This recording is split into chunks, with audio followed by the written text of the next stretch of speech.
So I will go ahead and do that for you. To begin with, let's do the roll. Representative Herpy. Here. Speaker Harshman. Speaker Harshman is excused. He will be joining us later in the day. Thank you. Representative Kirkbride. Here. Representative Nicholas. He's here, I can Let see me him. mute that off. Here. There we go. My apologies. Where was I? Representative Schwartz. Here. Senator Agar. Excused. Senator Coe. Here. Senator Guru. Here. Senator Hicks. Here. Senator Kinski. Deacon Wave. Here. All right, sounds good. Vice Chairman Walters. Here, Chairman Perkins. Here. You have a quorum. Thank you. Mr. Vice Chairman, do you have any opening remarks for us? Mr. Chairman, thank you, but I do not. Okay, thank you. The only thing I would say is, you know, as we look at the I think if you've read the meeting materials, if you've been following the fiscal updates from Don Richards, you know, the work of the Treasurer's Office and the work of this committee just and what we do and how we do it just becomes more important. And so,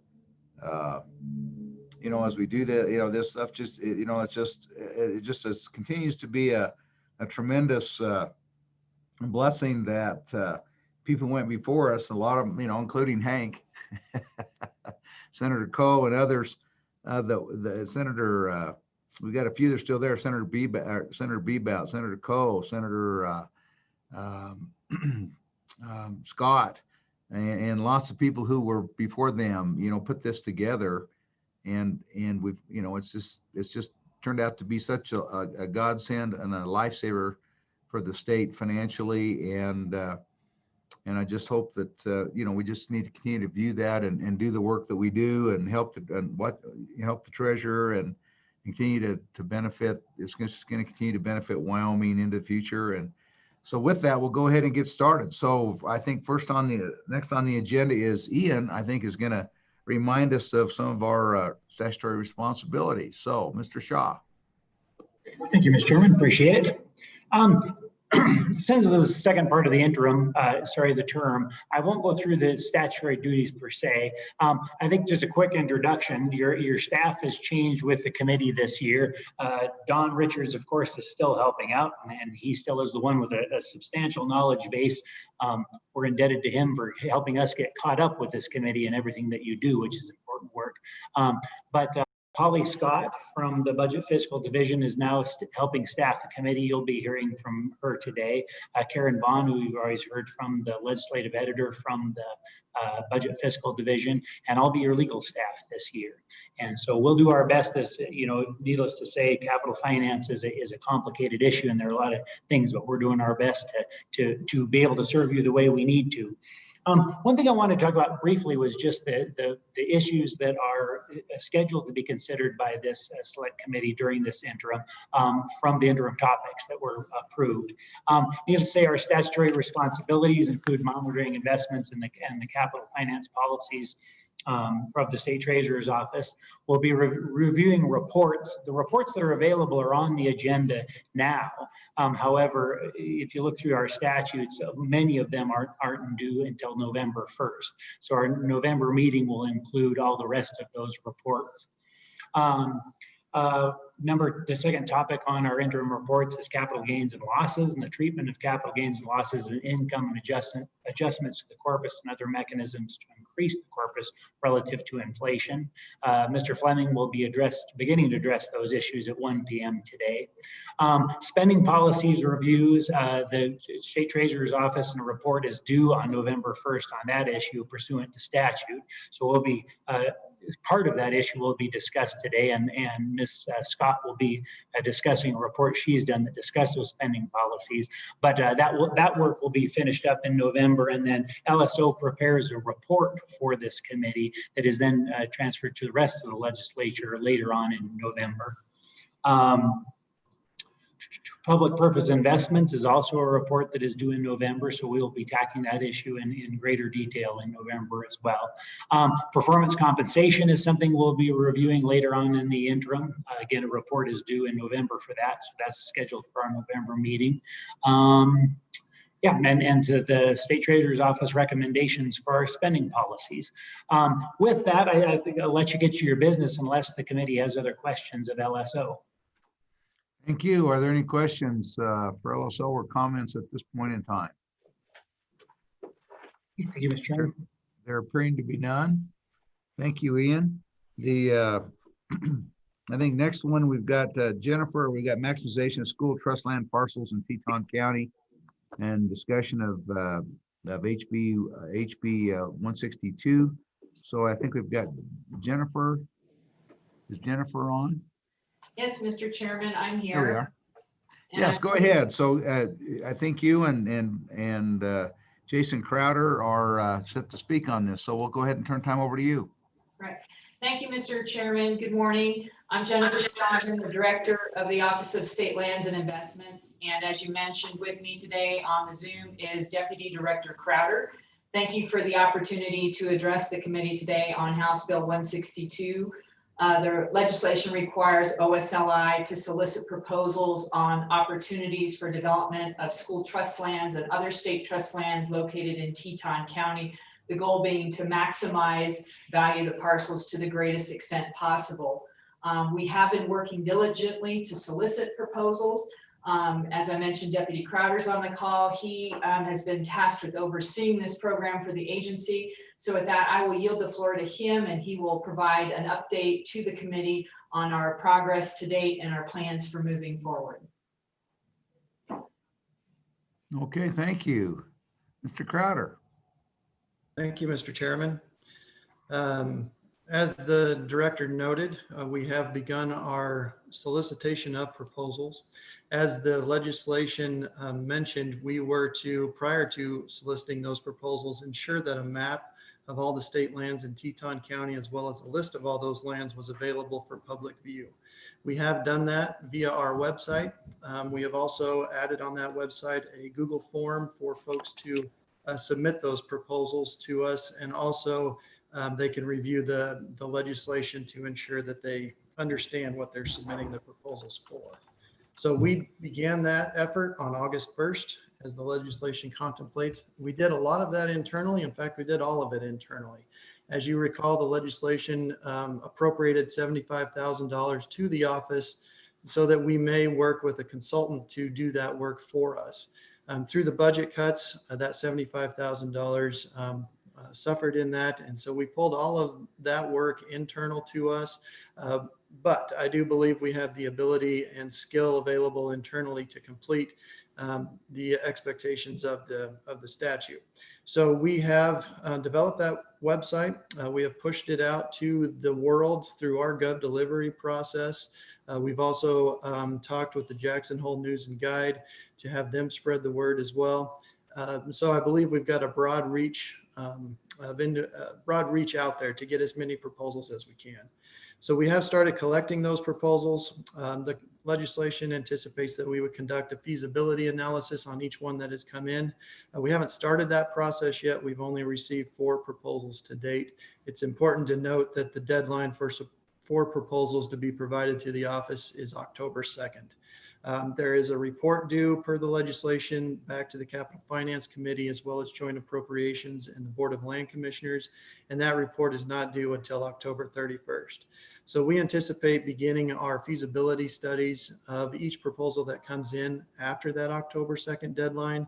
We feel like there may be a lot of very similar proposals that come in, and we don't want to spend extra time or redundant effort in doing a feasibility study if they are similar, and we can combine them as much as possible and do that in an efficient manner.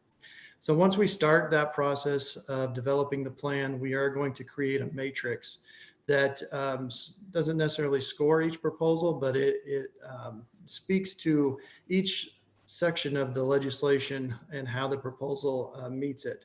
So number 1 is, how does that proposal increase or decrease public access for recreational opportunities? Number two, what would be the impacts to the existing grazing leases in the area, specifically the water rights, the irrigation practices, and how the ditches run along the property. And then anything else that may not be in the proposal, but something that the office feels would benefit the proposal, we would add that in there. Or if we find another use that would work in concert and have mutual benefit, then we would add that in another column. The legislation expects us to understand what all the costs are associated with each proposal and where the sources of revenue would come from, as well as an estimated time to develop that opportunity. It also asks us to identify the needed changes to existing state law to pursue an opportunity. So we would identify those in the matrix and put them in the plan, and to seek any public-private partnerships that could be available. And what we've asked the AG's office to review the sideboards of that as we move forward. And then as well as the needed resources internally to the office, including any additional personnel that may be needed to pursue these opportunities. So as I mentioned, we are doing that all internally. We expect to develop that plan after the October 2nd submission deadline. And between the October 2nd submission deadline and the October 31st deadline of having the plan ready, we anticipate reaching out to our sister agencies like Game and Fish and any others that may help us identify great opportunities or show us where the roadblocks may be, reaching out to them in that period of time and allowing them to comment on those proposals, as well as reaching out to the local government entities such as the Teton County Planning and Zoning and seeking any comments that they may have. We've found through time, as we do commercial developments on state lands across the state, that the best outcome is always one, or most always one, where we're following the county planning plans that they've put in place. They know where their growth is and where the needs are as far as development and what kind of development. So we want to make sure that we are in line with those guys and understand what their needs are so we can match any development opportunities that may come.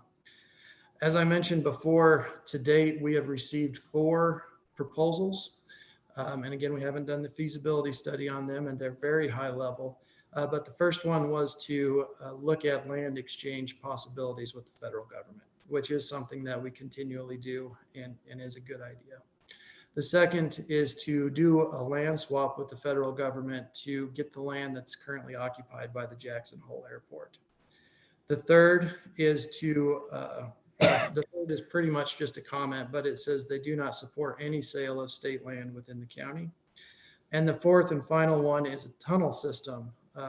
They gave it the acronym MOLE, or My Other Linear Entrance, but it would be a tunnel system from Idaho into Jackson that would bypass Teton Pass and provide a toll system to generate revenue that way.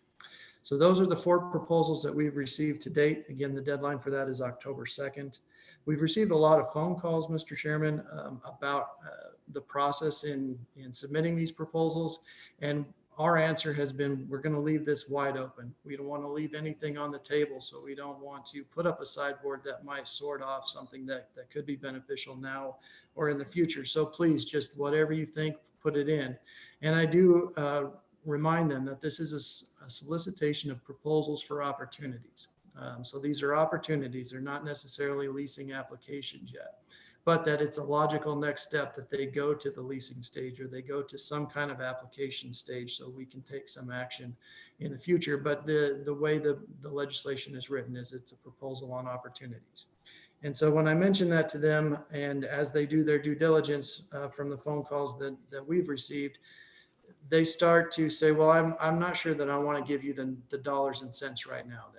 I understand that my proposal will become a public document shared to anybody who can see it, wants to see it, and I don't want to bid against myself. So I'd like to tell you that there may be a commercial idea coming down the road, but I don't want to tell you exactly what it is yet. I don't want to tell you exactly what the numbers are yet because I don't want to bid against myself, and I don't necessarily want to tell you which parcel I'm talking about yet because I don't want somebody else to come in and steal that out from under me in the meantime. So I have made them very aware that this is a public process, and so that those fears may be real or may not be. It's up to them, I suppose. but that we have our normal processes in place, and that if they want to submit an application right now for some type of commercial development or any kind of development, that we in our office will pursue that. We'll work those applications and we'll provide them to the Board of Land Commissioners for consideration, and we can move forward with those. So it does sound like we've done a really good job through this legislation of getting the word out that state trust lands are open for business, open for revenue generating opportunities. And we've received a lot of phone calls to that vein. But unfortunately, Mr. Chairman, right now with the proposals that we have, there aren't any real hard dollars and cents to move forward with. But we do hope that we get some applications as we go through this process and start moving forward with some revenue generating ideas in the area. But Mr. Chairman, that was a very quick rundown because we don't have a lot to share, but I'd be happy to answer any questions. Thank you. Representative Schwartz. Thank you, Mr. Chairman. And thank you, Jason. You've been helpful all along, and this update was valuable. My one comment would be you made a reference to the Teton County Planning Office. And I've been talking to a lot of our local elected officials, and I think it would be beneficial if State Lands established a communication channel ahead of time now with both the county and the town of Jackson, because some of the lands also are actually, I think, if not in the town, would require access through the town. As you can imagine, there is a lot of angst about the possibility of changes to these state lands, and I think that would be helpful. Mr. Chairman, Representative, we're happy to do that. Absolutely. Thank you. That's all I have right now. Thank you, Representative Schwartz. Senator Guru. Thank you, Mr. Chairman. I kind of follow up on that, and Andy, obviously, as usual, is ahead of me on all this stuff. But my question was what the act calls specifically for consultation with local agencies and all agencies involved, which would include the National Park, the Forest Service, the county commissioners, the other organizations. And my question is, have you contacted any of them so far about this process? And what, if any, consultations have you had with them? Mr. Chairman, Senator Guru, we have not formally approached them about any of these opportunities yet, because we want to do so in an efficient manner to make sure we're using staff time appropriately. So it made sense to us to wait until October 2nd. And if there were very similar ones, we could provide those to those entities, all encompassing, I suppose, and they could provide us feedback on each and every one, and that they would use their time efficiently as well. We've had some phone calls with Teton National Park just to give them a sense of what the legislation entailed and how we're going to move through the process, just to keep us all on the same page as far as moving forward, but we haven't given them any proposals to date. If I can follow up, Mr. Chairman. Go ahead, Senator Guru. Just go ahead and ask your questions. All right, thank you. I just a comment and follow along with Representative Schwartz. And I know, I could start off and say how unique and special and stuff all these properties are, but they really aren't. I think that just like any other part of the state, if you were talking to ranchers, if you were talking to other affected landowners, and maybe in Teton County, they're a bit more visible, but that'd be the only difference is keeping those lines of communication open on the front end might save you a lot of trouble on the back end, if you know what I mean. Because, one of the things that happens is that people have a tendency to kind of jump to conclusions about some of these things and may misinterpret some of our goals and objectives. And we know what we're up to, but they may not. And so keeping them informed and keeping them, on the right track may, like I say, help you out a lot as you head through this. Thank you, Mr. Chairman. Thanks, Senator Guru. Senator Hicks. Yeah, Mr. Chairman, Jason, real question. You've kind of left this open-ended, but when I look at the diversity and the range and the nature of those parcels within Teton County, some of them are abut the city limits, some of them have different opportunities.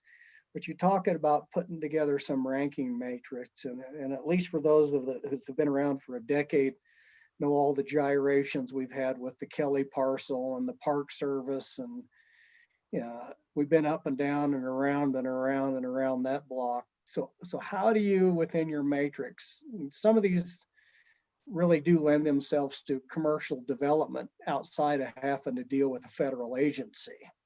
So within that priority ranking, how are you going to segregate that information out? Mr. Chairman and Senator Hicks, I think that's a great question. And I think it's also important to note that we're not necessarily ranking these proposals within the matrix. We're just ensuring that all the information as required in the statute is presented to this committee, Joint Appropriations, and the Board of Land Commissioners. I think the only ranking measure that the legislation gives us is that we generate as much revenue as possible from that land. And so we look at each one of these proposals, and if they happen to be competing with each other and happen to be competing on the same parcel, that's when we would have to do an analysis of which one's the best one, which one has the most sustainability, and would provide the greatest benefit to the beneficiaries at the end of the day. So that, I think that's what we would do if we came down to that situation. But you have a few parcels in Teton County, and it's not just one. And all of the phone conversations that I've had to date and the proposals that have come in aren't specific to anyone and appear to be spread across a few. And so I don't know if we have any in conflict yet. We would just pursue all of them if they weren't conflicting with each other. All right. And Mr. Chairman, if I can just follow up there. So, having a little bit of experience with dealing with these type of things, as you get into that process, my guess is what you're going to find is you're going to get these proposals. There's going to be something really good in one and something really good in another. How do you plan to deal with that as far as you've got one that has an outstanding plan for part of the parcels, but maybe very weak on another? How are you going to go about selecting that consultant when you have that scenario? Sure. Mr. Chairman, Senator Hicks, that's a great question as well. And I think we will be relying, and I don't know how we can't rely on our existing processes when we get to that phase. Because right now, this is just a looking for opportunities. And when we get to the phase on how to best use state trust lands and the best use on those state trust lands, it is through the Board of Land Commissioners and our application process and their consideration and the benefit to the beneficiaries. We do oftentimes have a couple, if not more than a couple, uses on one parcel of land, and we are able to do that to where they're complementary of each other, at least not adversary to each other. And we've got a surface impact payment process which compensates if they are adverse. We have multiple use provisions within our rules that requires one entity to operate in a certain way and the other entity to operate in an opposite way. So I think what we would lean on in our existing processes to ensure that all acres that have an opportunity given to us on them are moving in the best direction for the beneficiaries, and they're doing so in a sustainable manner. Mr. Chairman, one more follow-up. When I looked at the map that you provided, it shows surface ownership, but do we retain any mineral rights underneath any of these parcels? Mr. Chairman, Senator Hicks, yes. And I think what I'd like to note is on the map, there are parcels that are outlined in red and some parcels that are not. And those that are outlined in red are the ones that we own the subsurface on as well as the surface. And we would retain all subsurface ownership. And as I mentioned during the session, the legislation does contemplate that we would keep all of our royalty and overriding royalties on each one of those parcels if there was subsurface development. That's already the case as well in other areas of the legislature or in statutes. So yes, we would maintain and retain all of those minerals. The only way we get out of minerals is if we can do a value for value exchange of the minerals, which, as you're aware, Senator Hicks, is an extremely hard thing to get done. Yeah. All right. Thank you, Mr. Chairman. Thank you, Jason. Thank you. Any other questions? Any other questions? Jason, I've got a couple questions and a comment. Well, I'm looking at your map and all of them. I don't see any that aren't outlined in red. So anyway, I guess we have the minerals on all of them. Just out of curiosity, how many hits have you had on that? Do you know how many hits you've had on that proposal line, or that when you go to the proposal page? That's a great question. We can do those analytics and I can do that for you. We haven't done it yet. I did that. Don't spend any more time on it. I was just curious what the traffic's been on it so far. The two, I guess I have two comments I have to make. One, I just reiterate, I think being a former county official, the more, even if it's just informal, even phone calls that give a briefing as short as what you just gave us, a 3-minute briefing, I think you'll find would even pay great dividends later on in building that relationship of trust and cooperation you need as you move forward in that local area. The other one would be, I just wanted to bring to the attention of the committee that I heard a podcast not too long ago, about maybe 4 months ago, and they were the podcast was highlighting, and I think it contained a interview with Jason as well as another guy, and they were being recognized for the in-house way that they've done in creating, I think, an inventory of state lands and the database they put together and how they've integrated that so they can manage leases and other business associated with those parcels and do it efficiently and effectively. They've done that pretty much in-house with existing software. And I just wanted you to know that even though those podcasts are, this kind of out there in the tech world, it was brought to my attention. I listened to it, and I just wanted to congratulate you on that effort. And to the extent you got whatever recognition you and your department, Jason, that you did, and Director Scoggin, the way you did, I just wanted to let you know that I did know about that, and I appreciate that. And I think that's just tremendous, the culture that you've got there and how that seems to have started to affect and increase both the efficiency and effectiveness of your department in managing state lands. And so thank you very much for that work. So with that, any other questions, anything else for our friends here at the State Lands? Representative Schwartz. Thank you, Mr. Chairman. It's just a minor response to Senator Hicks, just to make sure everybody understands in terms of minerals. Teton County is not known for a lot of valuable minerals. We have gravel, and the only other mining I think that's going on right now is thanks to Representative Lindholm, we have cryptocurrency mining, but that I don't think will be impacted by state lands.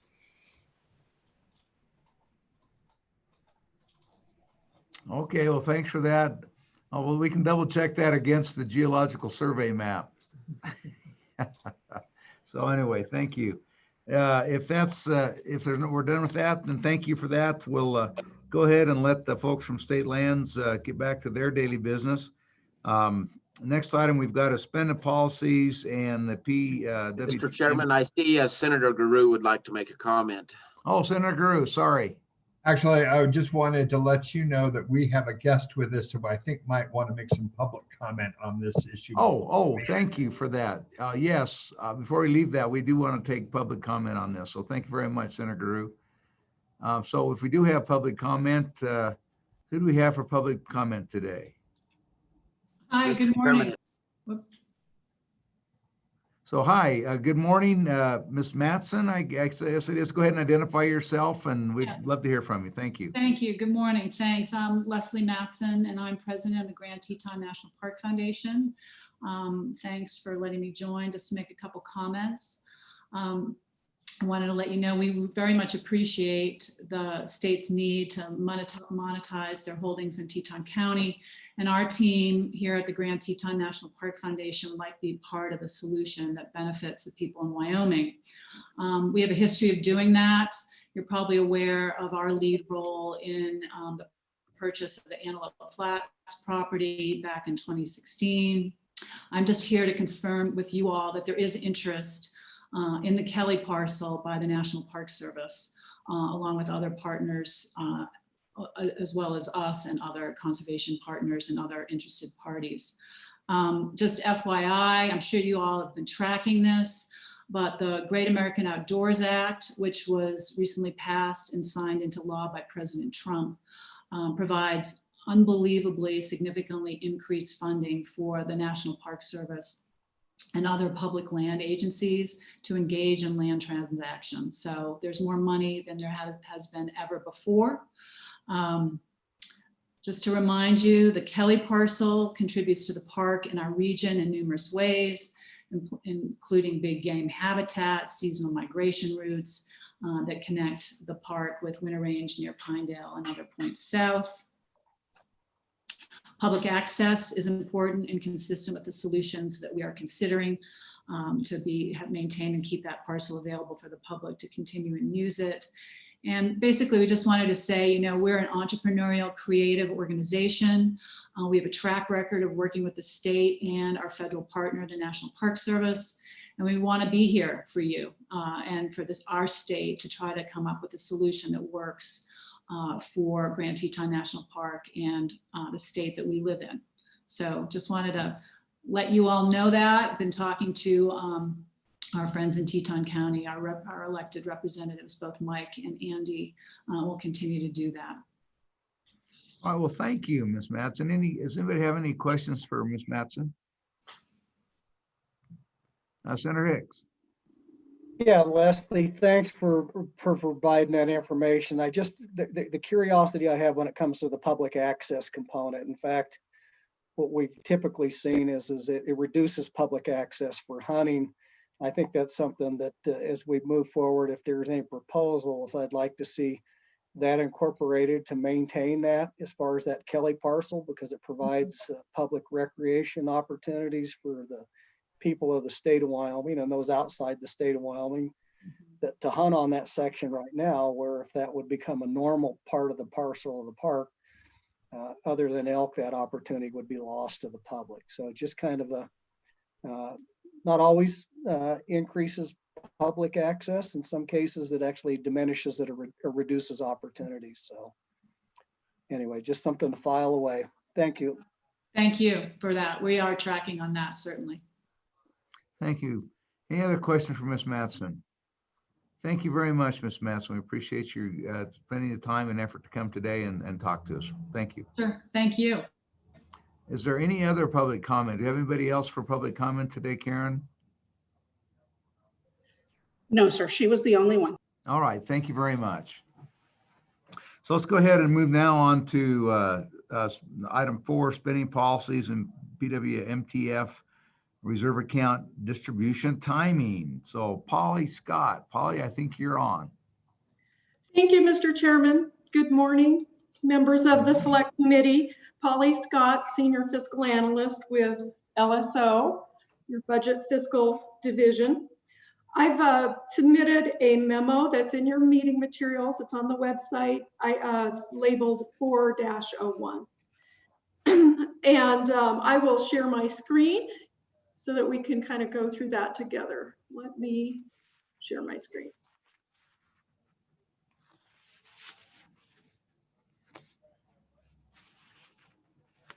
Okay, can you all see the memo there? Yes. Okay, thank you, Mr. Chairman. The first section of this memo simply recaps the adopted legislation in 2020 that related to investments. Most of these bills were sponsored by this select committee. I will mainly highlight the fiscal impact. The first bill, House Bill 160, was brought forward at the request of the State Treasurer's Office, and the act authorizes the State Treasurer to obtain financial and criminal background history for employees or applicants for employment. There is no fiscal impact for this bill. House Bill 161, reserve account investments. This piece of legislation sponsored by the Select Committee made it so the Permanent Wyoming Mineral Trust Fund Reserve Account and also the Common School Permanent Land Fund Reserve Account could be invested partially in equities, and also directs the investment earnings of these two reserve accounts to those respective accounts instead of the general fund. This legislation was effective immediately when it was adopted in March. The fiscal impact that was estimated by LSO was at the top of the page here, 12.7 million. The actual impact, 6.5 million, going to these reserve accounts instead of the general fund. The difference between the actual and the estimated has to do with the timing of when the deposits were made. Moving on, House Bill 162, state land trusts in Teton County. You heard testimony about that from the Office of State Lands and Investments, and they indicated that they had been able to reduce that $75,000 general fund appropriation, which would have been the fiscal impact there. Then moving on to House Bill 164, investment of public funds. This legislation, sponsored by the Select Committee, made several clarifications to the duties of the state treasurer, the CIO, and also made some changes to the investment funds committee. The state treasurer's office, of course, is here, and they will be talking about that in more detail. The fiscal impact of that bill was the appropriation of $75,000 from the general fund for fiscal year 20 to be used to reimburse expenses for IFC members. Then moving on to page 3, there's 2 bills that were sponsored by the Joint Appropriations Committee and became law, and they both pertaining to investments. House Bill 53 amended the law to direct the investment earnings of the school capital construction account and the common school permanent fund reserve account to those respective accounts instead of the general fund. This legislation went into effect as of July 1, and it's too soon to report on a specific dollar impact, but we will be able to report on that going forward. Also, House Bill 136, sponsored by the Joint Appropriations Committee, pertains to the unclaimed property fund, and the legislation authorizes the state treasurer to invest up to 50% of the unclaimed property fund in the Pool in A investment account, which authorizes investments of up to 70% of the fund in equities. Again, this went into effect July 1, 2020. It's too soon to report on a specific fiscal impact, but we should be able to do that for you going forward. So that concludes a briefing on the adopted legislation pertaining to investments. Section B of the report is on spending policy flowcharts and the fiscal year 2020 results. The legislature has established in statute the amount that can be spent annual from the following accounts: the Permanent Wyoming Mineral Trust Fund, the Common School Permanent Land Fund, the Excellence in Higher Education Endowment, and the Hathaway Student Scholarship Endowment. This is known as the spending policy amount. The actual spending policy amount is calculated after the fiscal year end, and it's based on the average market value of the prior 5 years. Mr. Chairman, I have prepared a flow chart giving preliminary results for fiscal year 20 on each one of these funds, and I will walk through them. As I do, I want to let you know that the State Treasurer's Office is the lead designated to implement these spending policies. They have 90 days from the end of the fiscal year to complete the transactions necessary for these spending policies. And so most of these transactions have not been completed, but LSO seeks to be an independent source to verify that the spending policies are as they should be. And that's so what I'm bringing to you today is LSO's analysis of the spending policy results. You may see revisions to this information at your next meeting, as the actual transactions have not yet been finalized in most cases.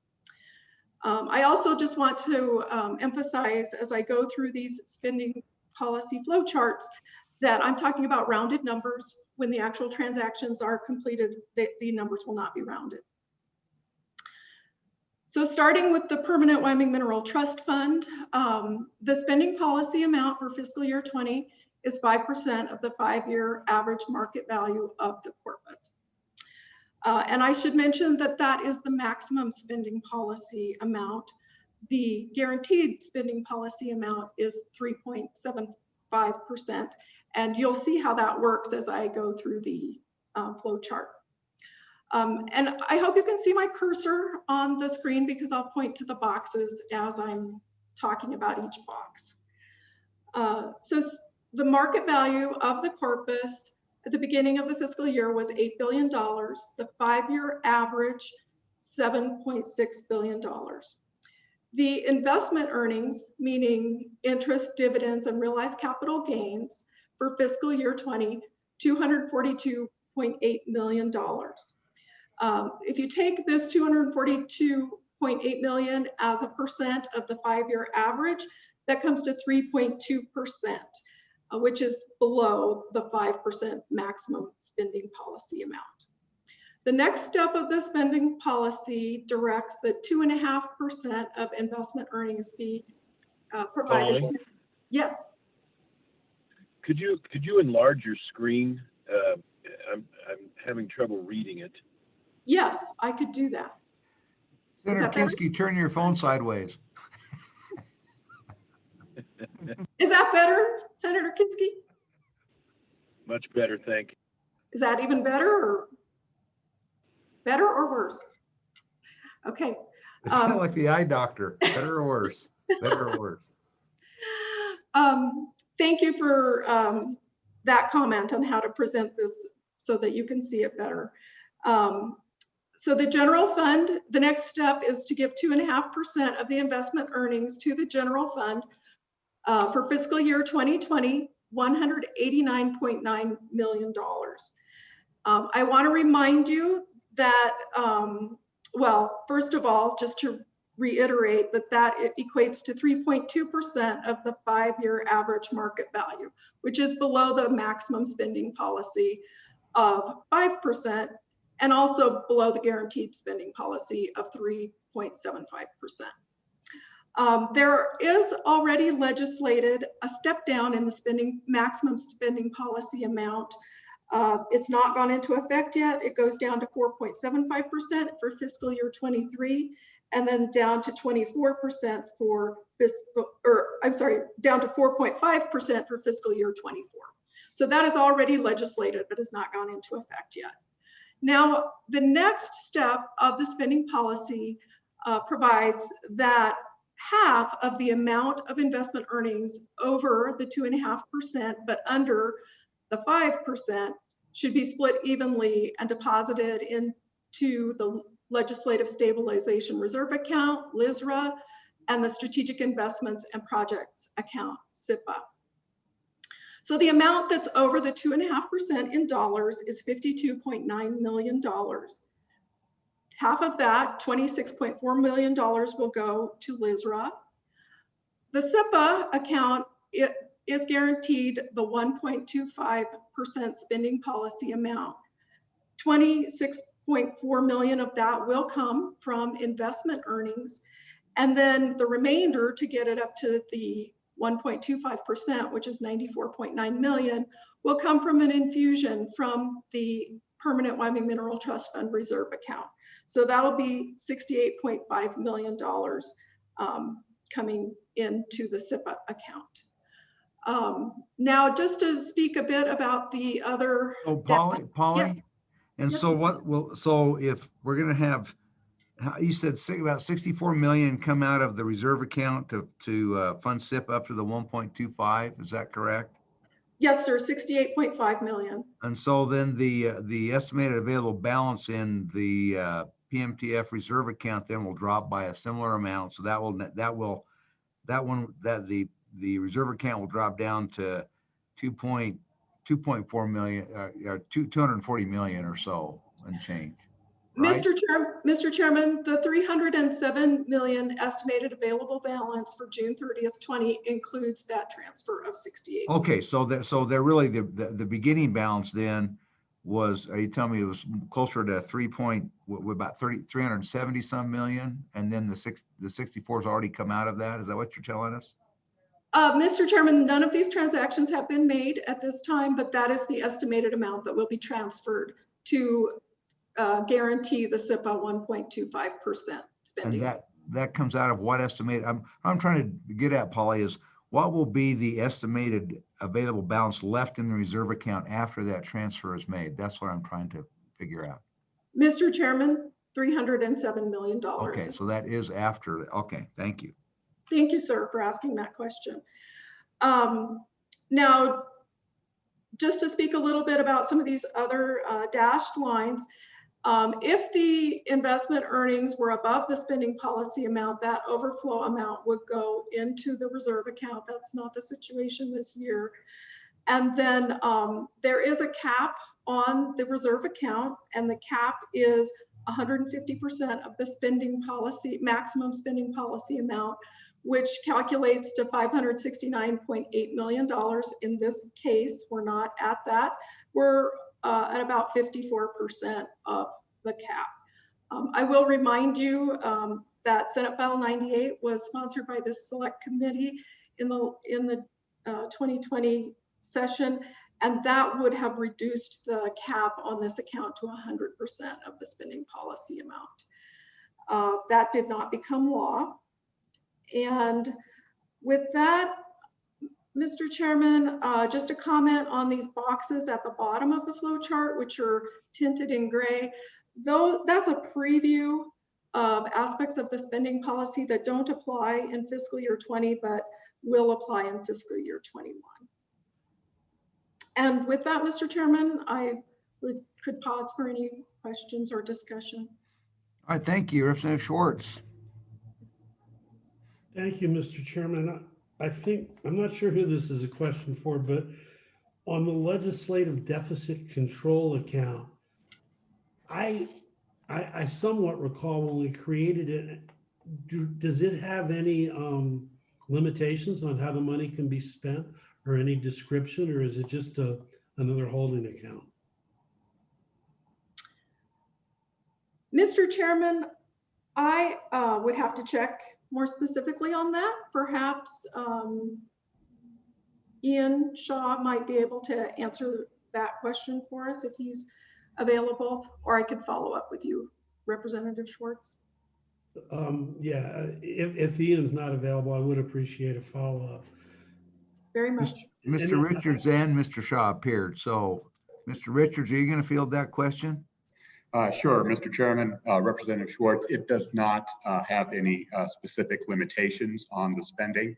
There is no money in there currently, and it is not possible for us to project because the, excuse me, because the amount of the account is after the legislature acts on appropriations from the SIPA account. So you can see by Polly's graphics there, the amount remaining, 65% of the remaining balance in SIPA is deposited into the newly created deficit control account. Thank you.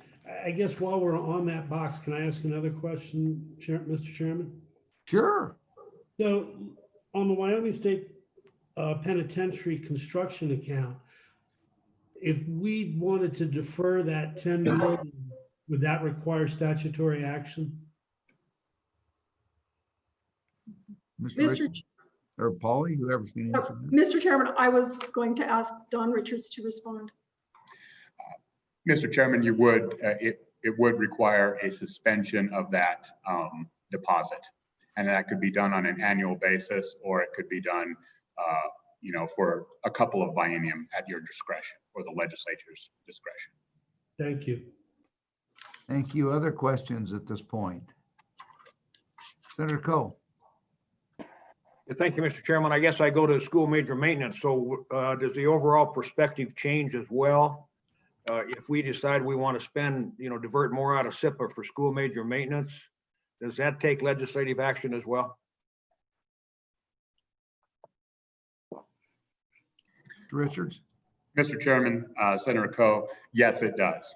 And so right now, this biennium is supported, I believe it's about $86 million from this source, 88 million, excuse me, from this source of funds. If you wanted to expand or reduce that amount of guarantee to school major maintenance, statutory change would be required. Thank you, Senator, Senator Hicks, did your question go away? Okay, Senator Representative Harshman, Mr. Speaker, welcome. Okay, thank you, Mr. President. Question for Don, really, and maybe you could just review for the committee and the public that's watching. I just want to say this the way I think it is. Really, a couple of these things are temporary, and obviously the first one is really the spending policies, which are going to change in a couple of years, both for the common school and the permanent. But talking about the permanent mill trust fund, so that's a temporary part. I think you can outline that for us. And then I just want a couple questions on the SIPA account, currently guaranteed at the 1.25%, and just refresh my memory if that's a permanent change. That piece, that's the first question. That's a permanent guarantee, not time limited. Mr. Chairman, Representative Harshman, you are correct. The spending policy for both the PMTF and the Common School Permanent Land Fund are automatically reduced. The goal for both of them in current statute is to reduce them from 5% to 4.5%. Both of them are permanent at the 4.5% level once they get there. There's a bit of a difference as to timing. So the PMTF will achieve the 4.5% barring no changes to statute in fiscal year 24. And on the school side, the Common School Permanent Land Fund will achieve the 4.5% barring no further legislative action in fiscal year 2026. As to the guarantee for the SIPA account, that is a permanent guarantee, but it is not permanent at 1.25%.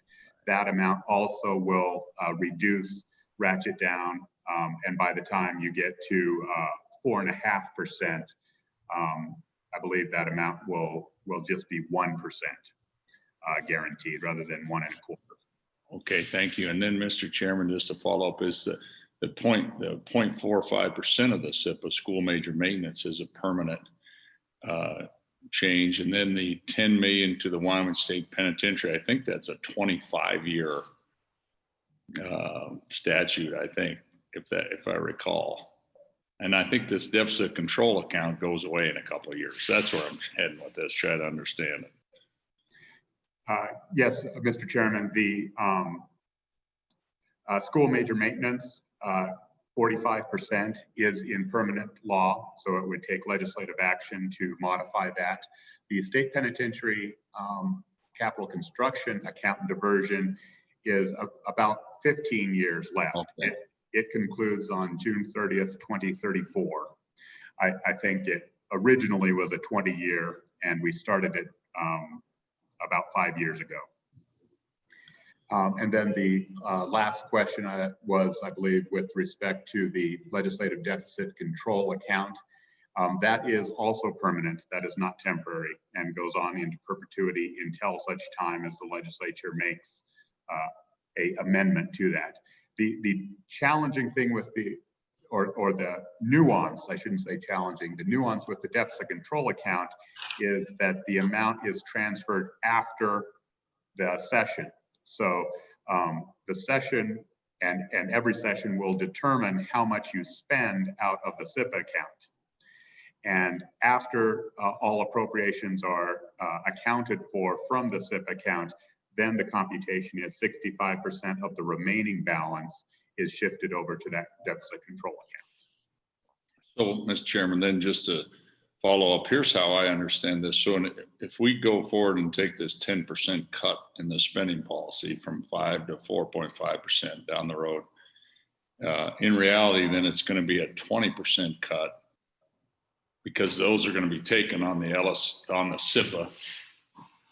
It'll be a 20% cut to the SIPA because it's going to go from 1.25 to 1. And then same with the LSRA refill, that'll drop by 20%.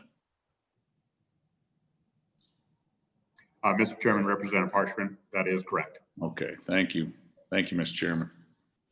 Thank you. Any other questions at this point? Senator Hicks. Yeah, Mr. Chairman, Don, I'm assuming the same with the Wyoming State Penitentiary Capital Construction Account. because that only deals with the remainder in SIPA. Is there any money in that account right now? What is the balance? If there is one. Yes, Mr. Chairman, I believe there is no funds currently in the account. The first deposit will be on June 30th, 2021, so next year, and then it will be a $10 million deposit. That transfer is a absolute dollar amount as opposed to a percentage, and it occurs early in the process as opposed to after the legislature acts. So it's a $10 million per year transfer. So, Mr. Chairman, just to follow up, so Don, if there's a remainder, and it was only 10 million, that would all be credited to the state penitentiary account. Then if there was anything left after that, that would go into the legislative deficit control account, correct? Mr. Chairman, that is correct. And I think I misspoke with Representative Harshman's question. I think I said 2034. It's actually 2038. All right, thank you, Mr. Chairman. Thanks, Don. Go ahead, Representative Schwartz. Thank you, Mr. Chairman. So back to the penitentiary account, when there is a balance in that, how will that money be invested and where do the investment earnings go?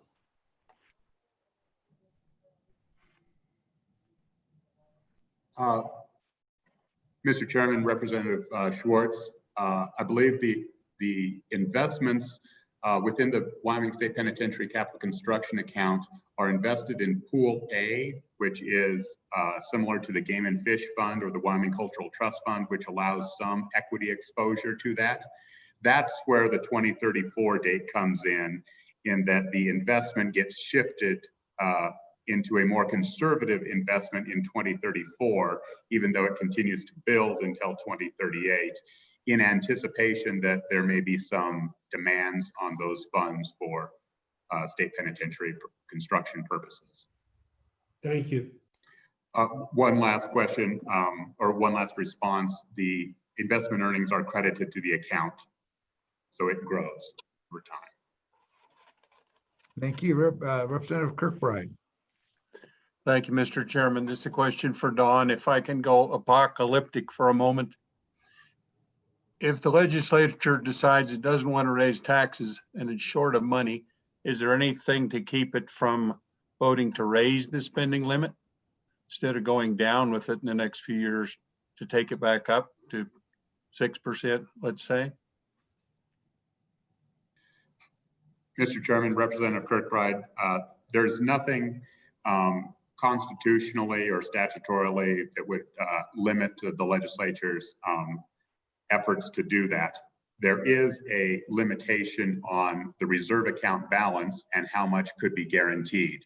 So for example, if the legislature, let's set this pretty high, sets the spending policy amount at 10% and quickly diminishes the reserve account probably within a year or so, then you can set it at 10%, but the actual spending policy will be limited to the investment earnings earned in that particular year.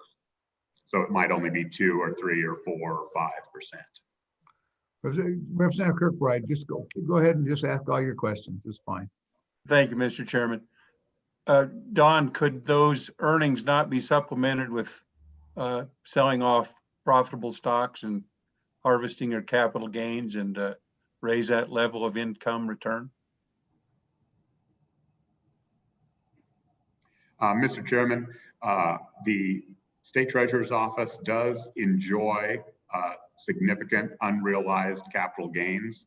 I have not looked at it, and it changes pretty dramatically month to month, but it's well over $1 billion, maybe $1.3 billion, something like that. Only a portion of that is attributable to the Permanent Mineral Trust Fund. So for example, let's say 300 million is attributable to the Permanent Mineral Trust Fund. You could sell those underlying assets. You'd probably have to sell all of them and then repurchase them the next day. There would be a fair bit of transaction costs associated with that, but you could generate those earnings. unfortunately, it's a one-time generation. It wouldn't, you couldn't necessarily do that in subsequent years unless the market continued to increase by that amount over future years. Thank you. Thank you, Chairman Nicholas. Thank you. And just to follow up on that, Representative Kirkbride, the Treasurer's Office is bound by the prudent investor rule on what, and also the directives of how they have to manage that fund. So unless we change their own internal rules and how that are created by SLIP and some other things that are internal to it, you can't just go sell it to make money for operations of government. It'd be outside their current rules and policies. Thank you. Senator Garreau, did you have a question? No, actually, Representative Nicholas just gave a nice little encapsulation of what I was going to say. That's All right, against. thank you, Senator Hicks. Yeah, Mr. Chairman, and I think Representative Kirkbride brings up a good point. Had the opportunity to sit through the Treasurers Conference yesterday with the IFC members. And actually, the projections going forward is probably 4.5% may be too aggressive to what capital gains and dividends may be in the future. We had New Mexico, Idaho, and Utah CIOs on there in addition to Patrick Fleming. The future's bleak, but to Representative Kirkbride's point, there may be a way to provide an opportunity going forward as far as providing some more liquidity in the cases that we need that. We looked a little bit at the Idaho model. I think it's something that the treasurer may talk about, or the governor in the near future as an alternative that we may want to look at. But just as a purview, it would require a substantial increase of revenue going into the reserve account, and then may require constitutional amendment to be able to liquidate some of those to avoid some of the transaction costs that Don talked about that would provide some more liquid investments. It would also potentially provide an opportunity to get that spending policy up if we had a different mix within investment portfolio for the reserve account. But to do that, when we looked at other states in their reserve accounts, they may have anywhere from 5 to 7 years with the idea that they've got a more aggressive or risky portfolio there, but certainly have the opportunity for higher rate of gains. I think it's certainly something that this committee ought to explore given where we're at. But I would expect that we'll probably hear more from the Treasurer's Office as we move forward on that. And anyway, I thought it was the one real important discussion that occurred yesterday with the IFC. And I guess there was a couple other members on this committee there also, if they'd like to weigh in on that. But I do think there's some opportunities there we need to explore. Anyway, thank you, Mr. Chairman. Thank you, Senator Hicks. Other questions, other comments? Thank you. Polly, I think we're, excuse me. Yeah, Polly, we're back to you. And I think we back on your memo. Okay, thank you, Mr. Chairman. Let me share my screen one more time. If I can find it, here we go. Oh, that's.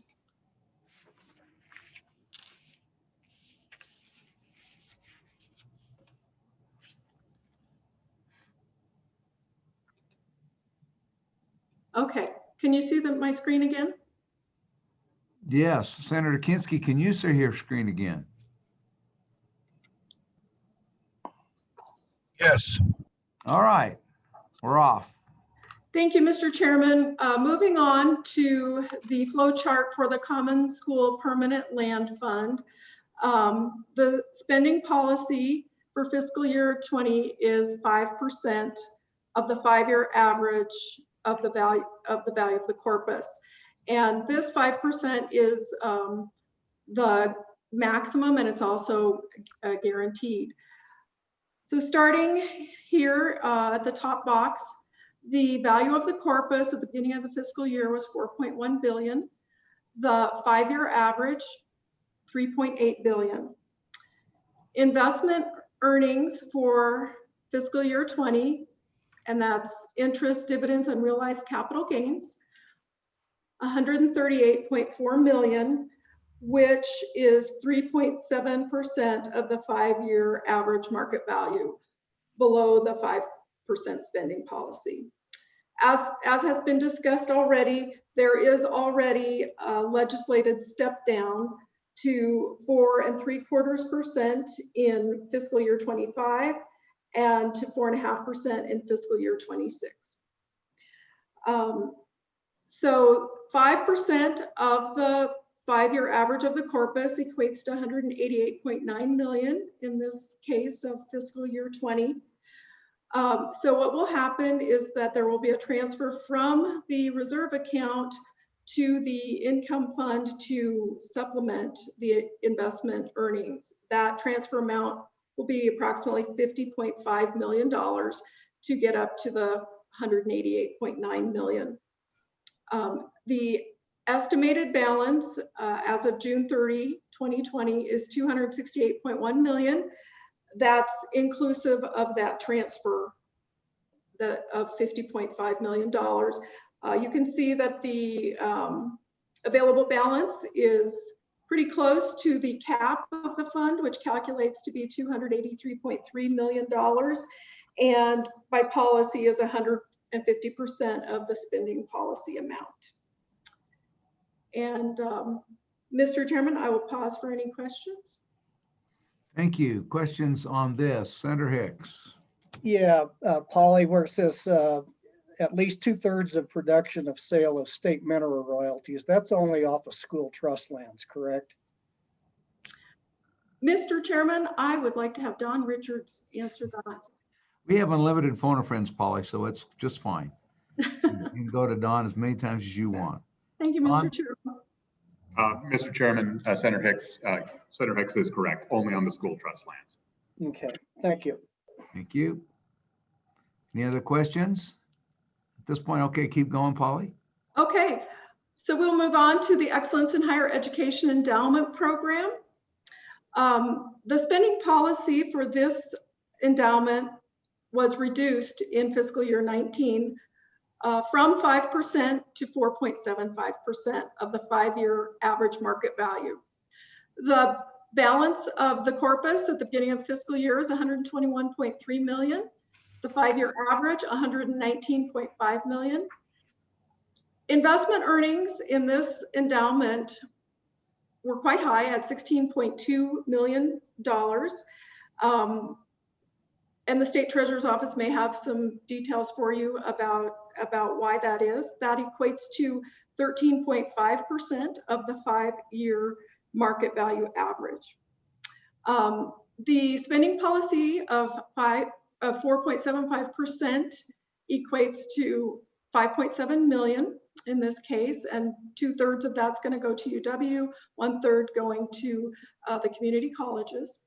Now, the interest earnings above the spending policy amount are going to flow into the reserve account in this case, and the estimated available balance in this account, once that transfer is made, is estimated by LSO to be $19.1 million. The cap on the account is 150% of the spending policy, which calculates to be $8.5 million. Now, in this case, there was legislation in the 2018 budget bill where the legislature placed a temporary hold on transfers from the reserve account to the corpus, even if the balance is above the cap. So in this case, there will not be a flow to the corpus. If that law had not been put there, we would be anticipating a $10.6 million flow into the corpus, but that is going to stay in the reserve account.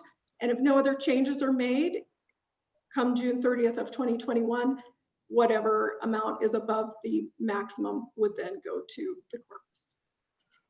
And Mr. Chairman, I would pause for any questions. Thank you. Any questions? Any questions? Seeing none, Polly, keep going. You're doing good. You're doing great. Thank you, Mr. Chairman. And the final one is the Hathaway Student Scholarship Endowment Program. Now, this program's a little bit different. The spending policy amount is not a % of the corpus. Rather, it's the amount necessary to fund the scholarships for the eligible students, provided there are resources available. The the market value of the corpus at the beginning of the fiscal year was $595.9 million. The 5-year average, $581 million. The realized or the investment earnings, meaning interest, dividends, and realized capital gains, was $17 million. That equates to 2.9% of the 5-year average market value. However, this program does not have a % spending policy. That's just for comparison's sake. The scholarships for this period were totaled $18.3 million. So the way that this works is that the reserve account will simply, there will be kind of a cash flow mechanism going back and forth between the expenditure account and the reserve account to fund those scholarships as needed. The estimated available balance in this account after transfers are made to fund the expenditure account is $24.9 million, which is close to the cap of this account, which calculates to be $26.1 million. And the cap on this account is a little bit different. It's the greater of $12 million or 4.5% of the 5-year average value of the corpus. And in this case, the 4.5% is the higher. And with that, Mr. Chairman, these are the preliminary results for how the spending policies will work out for fiscal year 20. I want to just remind you that these are preliminary results. You may see some changes and at your next meeting, we'll be bringing final results for 2020 along with preliminary results for 2021. And if there are no questions or discussion about this, I would like I think we do, Polly. We've got Representative Schwartz holding up his hand. Okay. Thank you, Mr. Chairman. I'm just curious with the Hathaway Reserve account, have we in recent years hit a point where we've hit that cap and put money back into the corpus? Mr. Chairman, I'm not sure on that. Perhaps Don Richards could answer. Hello, Don. Mr. Chairman, I believe the question was with respect to the Hathaway Reserve account. Have you ever deposited funds back into the corpus? And I believe the answer is yes. In fact, I think they did last year. Thank you. Any other questions? All right, thank you. Polly, continue. Okay, thank you, Mr. Chairman. Now I'd like to direct you to page 4 of the memo, which has a section about the distribution timing for the Permanent Wyoming Mineral Trust Fund Reserve account. And Don Richards is going to go over this part of the memo. Okay, thank you. Don. Yes, good morning, Mr. Chairman, members of the committee. As noted on page 4 of Ms. Scott's August 14th memo to the committee, the Constitution states that all income from the fund, and it's referring to the Permanent Wyoming Mineral Trust Fund, investments shall be deposited by the state treasurer into the general fund on an annual basis. And I would emphasize on an annual basis. And that's exactly what they have done for decades, as a single transfer at the end of the year. On Wyoming statute, 94719 speaks to a different distribution, namely the transfer of funds to the extent they are available from the Permanent Wyoming Mineral Trust Fund Reserve account to the general fund to ensure that an amount equal to 2.5% of the 5-year average market value is, and I quote, available for expenditure annually during each fiscal year. If Polly would scroll down to one page to the flow chart, Appreciate that. So on the left-hand side, those boxes by constitution, those distributions occur annually. The arrow from the right-hand top box, the PMTF reserve account, to the general fund indicates by statute that the fund shall be available for expenditure annually during each fiscal year. As a matter of practice, the State Treasurer's Office has also done that annually at the end of the fiscal year. However, shortly after the May 26, 2020 Craig special report was released, the State Auditor's Office, the Governor's Office, and LSO worked collaboratively on developing a preliminary cash flow analysis. Now, you'll have to go back about 3 months and recall the situation we found ourselves in. It was pretty dire, and the outlook for the state's finances are better today than they were 3 months ago. Part of that is due to a modestly better revenue outlook, but a lot of it has to do with actions that the executive branch has taken. For example, they have frozen the vacancies. They have paused the contracts or required additional review of contracts over $100,000. And then most recently, in the past week or two, the governor has had affirmative budget reductions in the amount of $254 million. Nonetheless, when we did this analysis on cash flow for the Joint Appropriations Committee, it was close, meaning the state would potentially run into trouble in December, January, February of December of 2020, January, February of 2021. So we continue to identify opportunities to improve that situation. And one opportunity would be to transfer, to the extent funds are available monthly or quarterly, from the reserve account to the general fund. And the State Treasurer's Office agreed to do that, and I believe they've commenced with that approach in this fiscal year. There's nothing that necessarily prohibits that approach from the statute currently, but the State Treasurer's Office did indicate that more specificity, if that was the legislature's desire, may be beneficial. So that's why we bring this issue to you today. This is the committee that would oversee this section of the statute, and basically to ask your direction. If the language developed desires to be amended, you could easily modify it as the Committee of Jurisdiction by adding approximately 4 words to be explicit that the transfer could be executed through a monthly pro rata transfer. If, on the other hand, you did not want to make these funds available, you could make that explicit as well and match the language of the different fund, the PMTF, in the Constitution and explicitly say that these funds shall be distributed annually at the end of each fiscal year. So we bring this as a policy consideration for you, and if you desire a bill draft, I believe Ian can provide that at your November meeting. Okay, thank you. Questions? Representative Nicholas.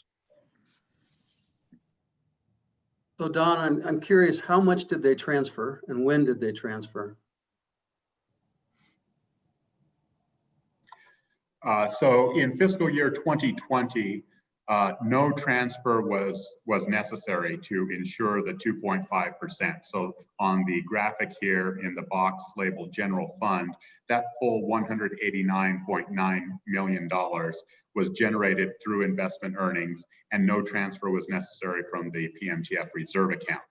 I believe that the State Treasurer's Office is doing a monthly estimated distribution of approximately $16 million per month now from the reserve account to the general fund. Now, I will emphasize that we are not facing quite the cash crunch that we had anticipated. In fact, I checked this morning, and the combined general fund budget reserve cash balance, after taking into account the negative balance in federal funds, is right at $541 million. That's substantially higher than we had estimated. So we also started looking around to identify why that is. And there are some big payments that are likely in the next month. For example, the University of Wyoming has received none of its appropriation. Normally, they would receive 1/8 of their appropriation in July. So we're expecting, in fact, I spoke with the University of Wyoming this morning, we're expecting a $100 million transfer over the next 3 or 4 weeks from the state to the university. There are several of those related to major maintenance, or even on this graphic here, all of the distributions to the LSRA and SIPA account from the general fund, that is, those 2 distributions, they have not occurred yet either.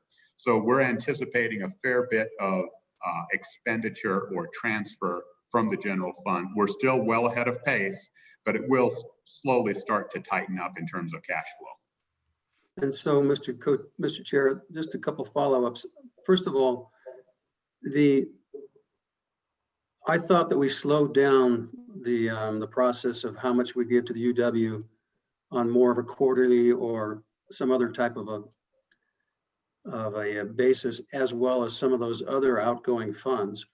But I'm curious, then if at some point there is more than 2.5%, and if the treasurer's office has been funneling 16 million per month, is there a payback period after we've gone, you know, if more funds come in than the 2.5%, or have they developed any type of a policy or procedure on that, or is it? I'm just curious how they're going to make this thing work. Mr. Chairman, Representative Nicholas, absolutely. So at the end of the year, there would be a reconciliation. And if you could scroll down, Polly, to the last flow chart, this is exactly the process that already occurs, for example, with the Hathaway Student Scholarship Endowment Program. There is not a year's worth of investment earnings sufficient to pay for those scholarships when school commences in August. So that reserve account, as Polly described, cash flows those scholarships until such time as there is sufficient revenue in the Hathaway expenditure account that has been generated over the course of the year. There is a reconciliation period, and that is the 90-day period that we're in right now. So there's a look back, and where the state treasurer's office determines the appropriate balance for the reserve account as well as the expenditure account. The same type of calculation would occur on 3 graphics up on the PMTF if you proceed with this. Don, when did they guarantee the 2.5%? When was that created? Mr. Chairman, I believe that was about 5 years ago. I'll have to get back to you on the exact number, but roughly 5 years ago. And so, Mr. Chairman, you know, basically that really does restrict the ability of the treasurer's office to invest any of that reserve account, or at least something comparable to what that 2.5% represents in any type of investments that are not very easily liquidatable. Okay, thank you. Thank you. Mr. Speaker? Thank you, Mr. President.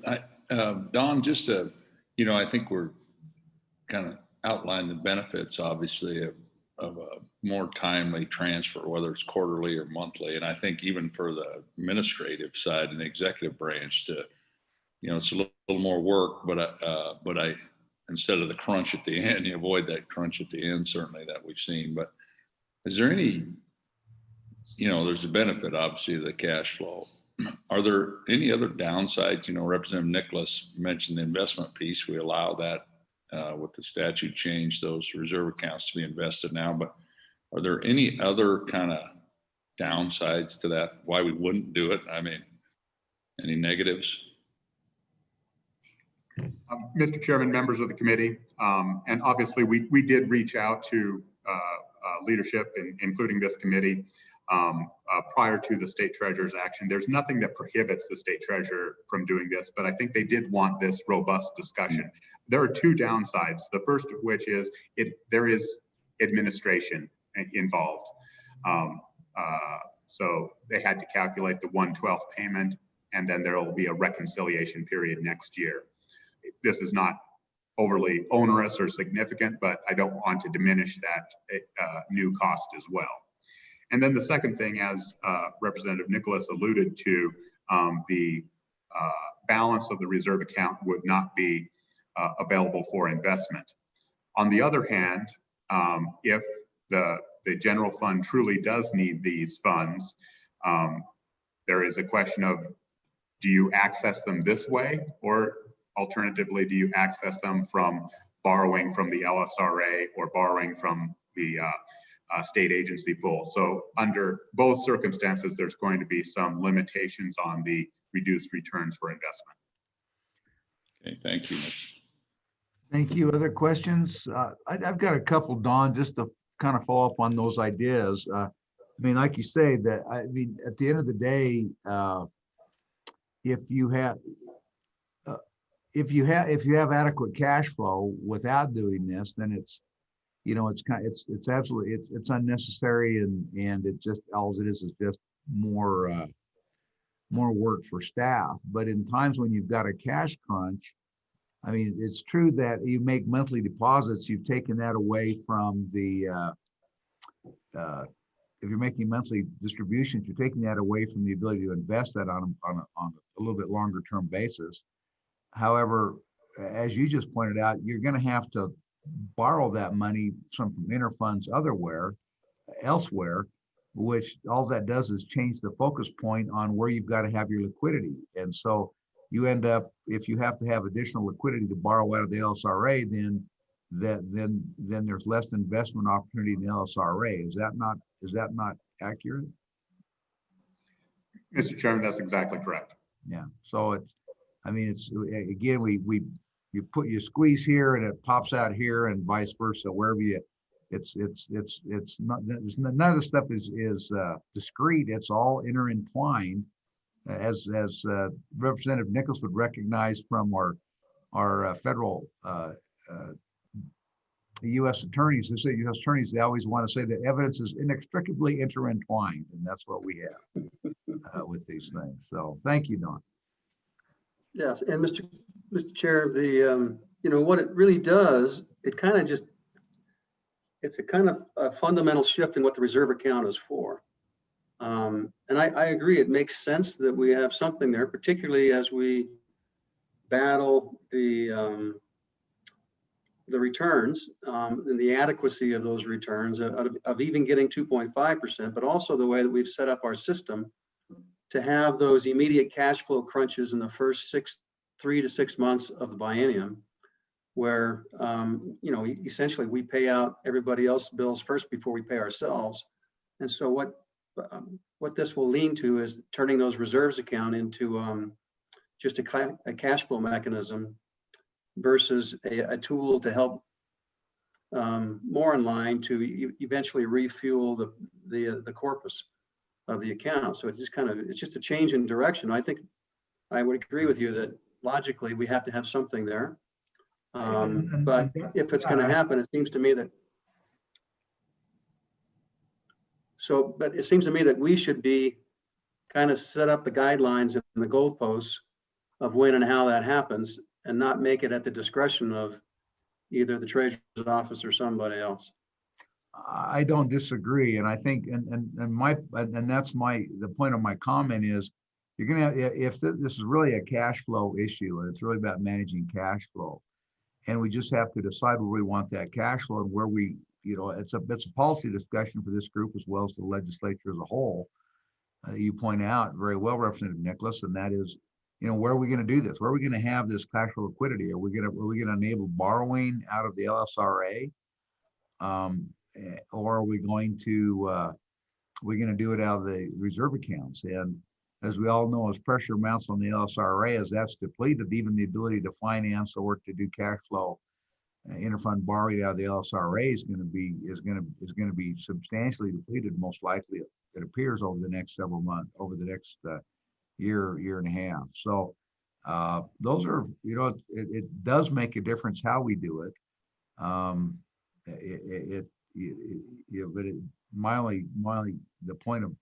my point was simply, to point out the fact that they are intertwined, and increasing the investment, just looking at the investment stability is only one part of the equation. And as you pointed out, Representative Nicholas, you know, there are other purposes and other policy considerations to be made besides just the fact of how do we scrounge cash flow up to make sure that we meet our current obligations. So where does that leave us, Polly? You're in charge.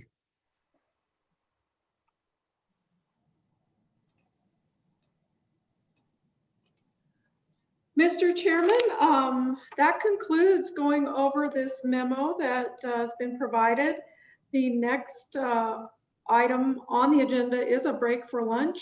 However, I do believe that the officials from the State Treasurer's Office are available if you'd like to proceed. Well, before we leave this subject, I mean, it was mentioned that whether or not we want to have a bill draft in this regard, and we kind of started that discussion. So committee, what's your pleasure with respect to the bill draft that was brought up there, which is, you know, again, encapsulate, you know, what is it we want to do, or do we want to do a bill draft with respect to clarification in 94719 subsection B? Senator Hicks. Mr. Chairman, how about we take lunch and contemplate what we would like that to look like? Instead of go through the 30 or 45-minute exercise, maybe we can get through that a little quicker if we figure out how we want to do that. Okay, that's certainly one option before us. So Representative Harshman, Mr. Speaker, do you have something? I concur with Senator Hicks. I think he's okay. Stroke of genius. Okay, well, why don't we do this? Why don't we? We've got the treasurers folks, I think, on the line. Why don't we jump ahead a little bit and Matt, are you on the line? Matt, how long do you think it's going to take to get through the Investment Funds Committee report? Mr. Chairman, did we want to take any thought from the Treasurer's Office on that report or public comment? On the spending policies and distribution timing? Well, I've never known the treasurer to be shy about making his comment whenever it is. But if we do have on there, Matt, are you there?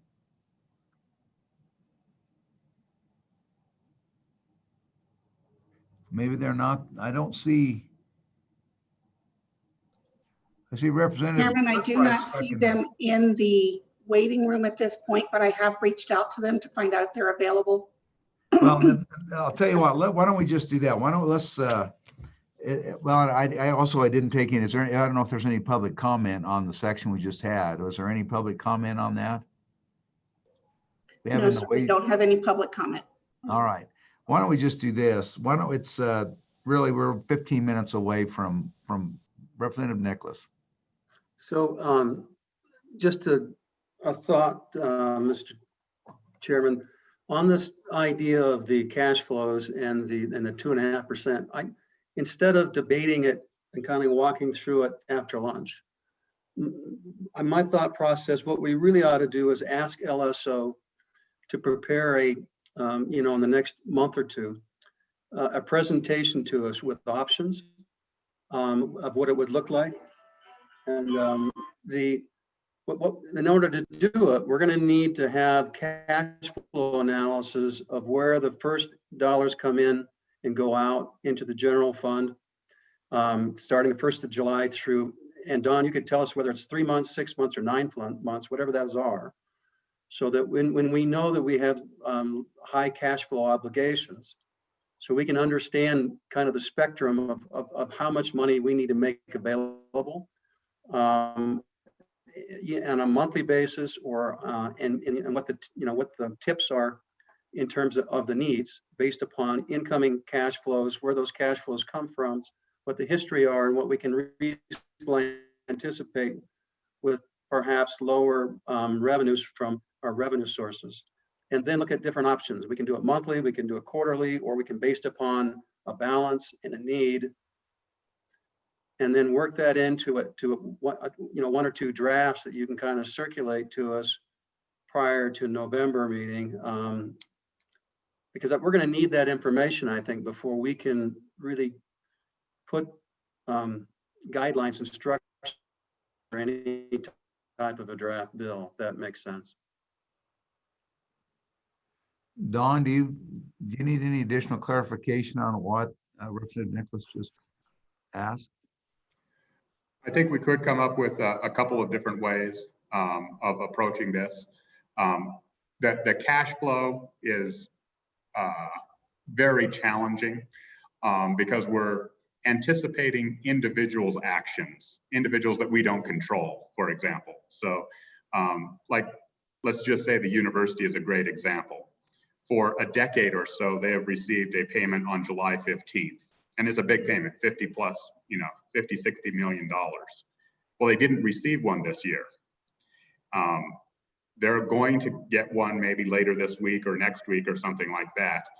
And that, we're talking about $18 million of revenue here per month. One individual decision on we're going to delay a single payment, and that could apply to community colleges, could apply to distributions to other funds, could apply to transfers, kind of messes up the whole cash flow analysis. But we could develop a couple of scenarios where there is some discretion between the state auditor's office or the state treasurer's office,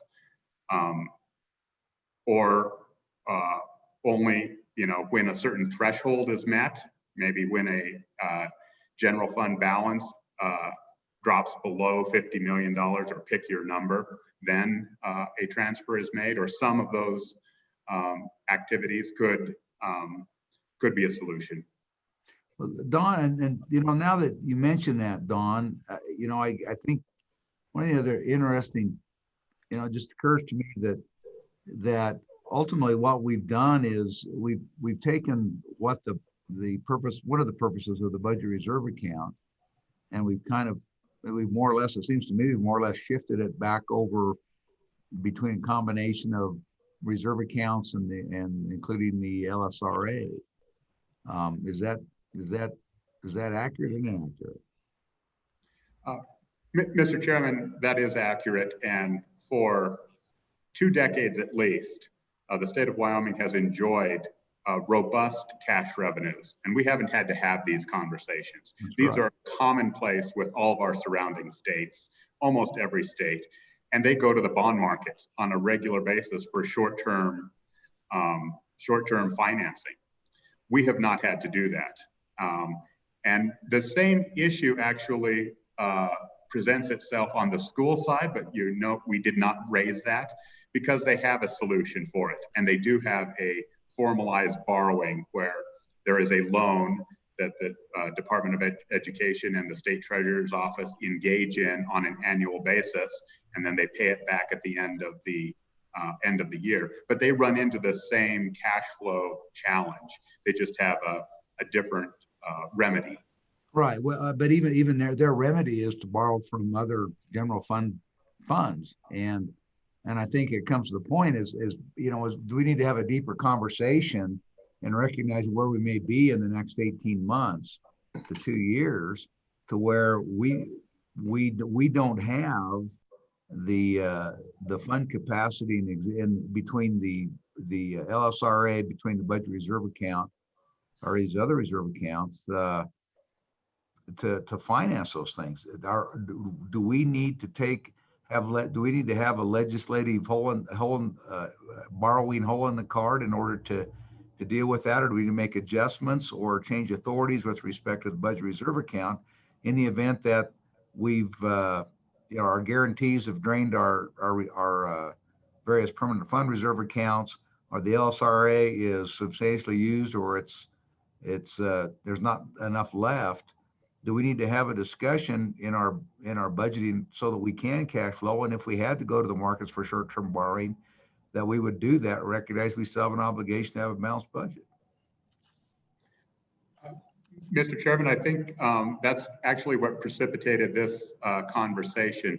I think there's some hesitancy take us back to May, at least on my part, and I might be wrong.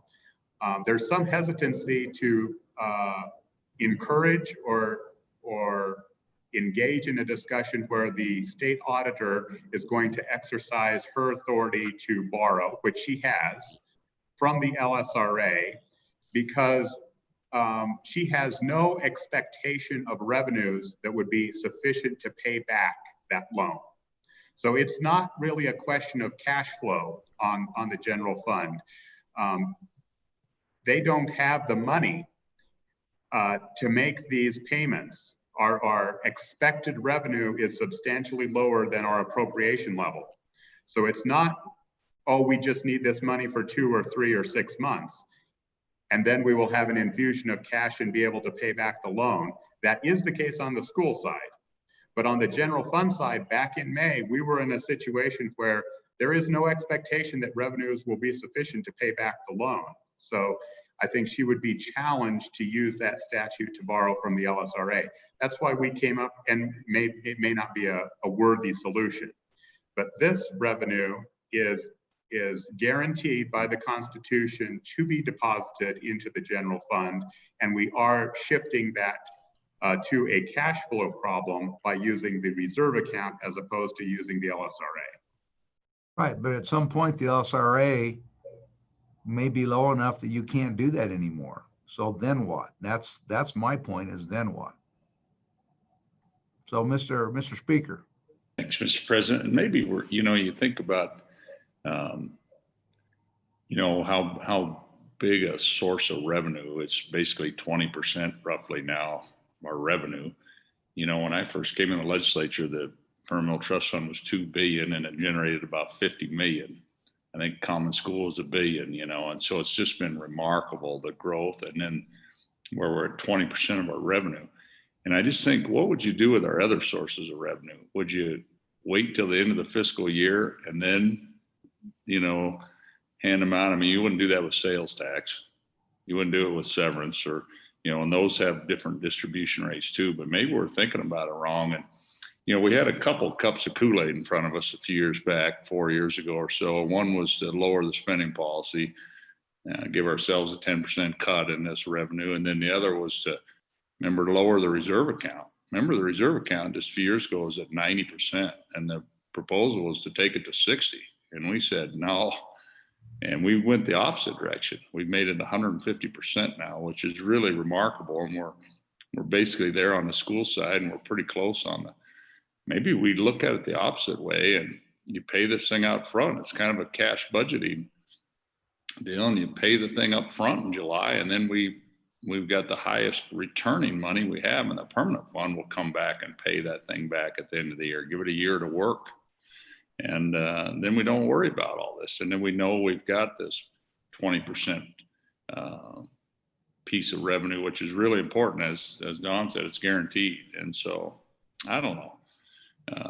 Maybe something to think about. But anyway, I'll throw that out for lunch, Mr. President. Thanks.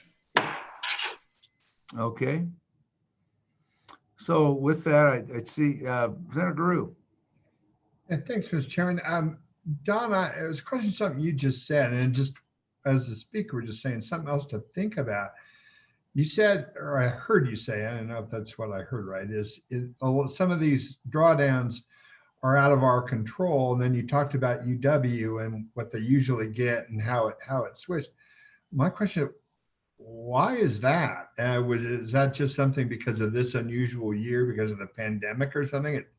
It would seem to me that the university and a lot of our drawdowns would be something that we could count on. And if we couldn't, or if we haven't up to now, then maybe we could ask our departments, ask our things to be a little more, have a little more rules for them on how they draw that money down. So then we could attack it that way. It would be a combinational approach as to how we have the money available, plus and how they draw it down. Does that make any sense, or am I missing something here about how they draw that down? Mr. Chairman, Senator Guru, I would say a number of the distributions are specified in statute. So for example, local governments have a specified date in law of August 15th and January 15th. The payments to local school districts are specified. Those two examples also do not come from the general fund. Local governments are funded now from the LSRA, school districts from the school foundation program. The others, and there are a couple of examples where they're prescribed. So I believe community college major maintenance is prescribed on a quarterly basis over the course of the biennium. Most of them are a determination between the agency and SAO. And if they were here, I think, and I don't mean to speak for them, but I think there is a fair bit of advantage in giving the state auditor's office some flexibility because there will be unforeseen issues that arise that are completely out of our control. So just for example, other states were significantly handicapped by the delay of federal income tax from April 15th to July 15th, I believe it was. Well, Wyoming doesn't have an income tax, so we're not tied to that federal filing date, but we do get FMRs. And the federal government has the ability to change those distributions which flow to the budget reserve account.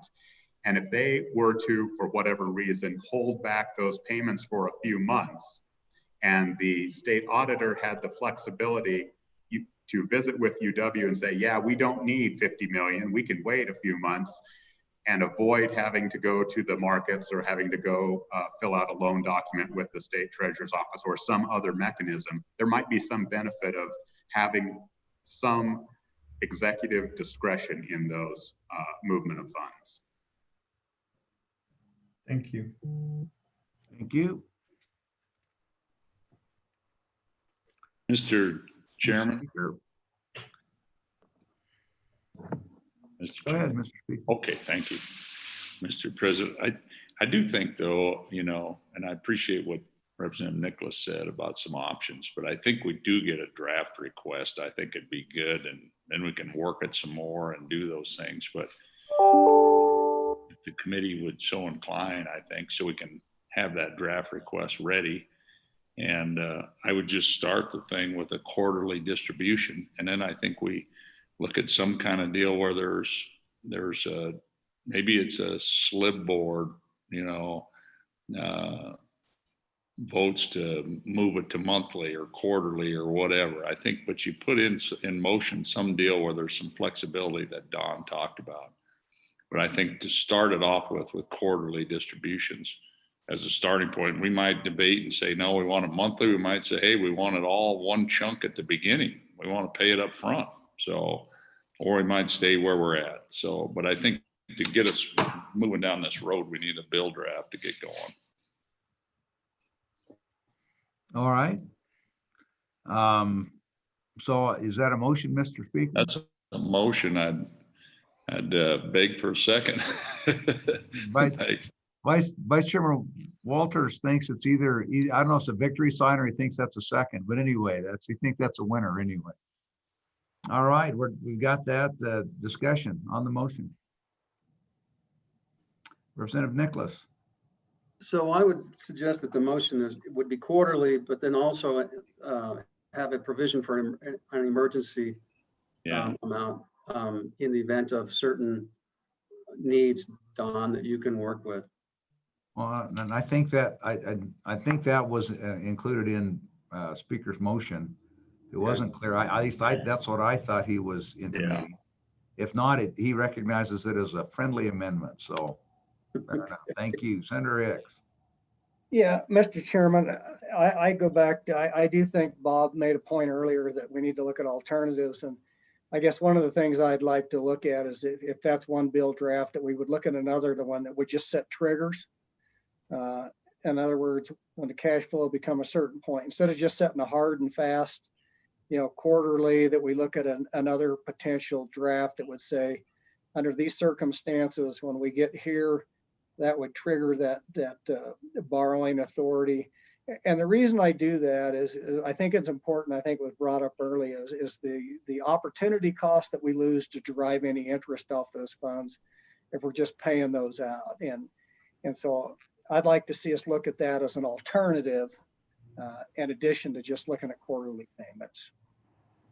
So I know we got a motion on the floor, but I guess I'll. It sounded like an amendment to the motion that you wanted trigger points in that bill, but I don't know what those would be yet. But I think that's what you're looking for, the analysis that Representative Nichols asked for would help us determine those. So anyway, thank you for that discussion. We're still on the original motion, the original question. Is there any further discussion on the question? Are you ready for the question? Question. Vote. Sure. Vice Chairman Walters, you have something? All right. All those in favor of the motion, please raise your hand to the camera. All those opposed to the motion, please raise your hand to the camera. So I've got one against and vast majority for, and Senator Coe didn't vote. So, so anyway, that motion passes. I think there were 1, 2, 3, 4, 5, 6, 7. I counted 7 aye votes on that. Representative Nicholas. Don, as part of when you draft this bill, and Mr. Chairman, what we'd like to see is just as much as you can teach us about how the calls are made from the various, from community colleges, UW, from all the entities, what their demands are and what they need it for, and then we're also going to know what the impacts are if we tinker with that. Similar to like the cities and towns, they were upset with us when we went to quarterly just because they got to use that cash before we got to use it. But it was a cash flow issue for us. So as much as you can educate us on what those needs may be and what they have been, just so we understand as big as picture as possible. Right. Thank you, Chairman Nicholas. Mr. Speaker. Thank you, Mr. President. And I think with that, Mr. President, I'd ask Don too, and I think we've had in Senator Hicks's comments about what he learned yesterday, I think is intriguing. And I think maybe, Don, there's some analysis working with the Treasurer's Office. So where we would have the least opportunity cost impact, what's the best way to do this? I mean, is it quarterly, monthly? Is it, I got this in my head, maybe we pay it up front and then that's the cash that's making nothing. And then you can fully invest this permanent fund to try to, to make it back. So just if we can get some insight onto that, I think we're all interested in that, where we get the maximum benefit. So thank you. So obviously you're looking for, we've got Matt, I think has been on and heard this. I see Patrick Fleming's name and Don are all, I think have all heard this discussion. And so obviously we'll be looking forward to the Treasurer's Office input, because they're the ones that we point at. And that's a very good point to the speaker's point on that. So Matt, you guys will help us out with that a little bit, won't you? Okay, thank you. Anything else? Anything else?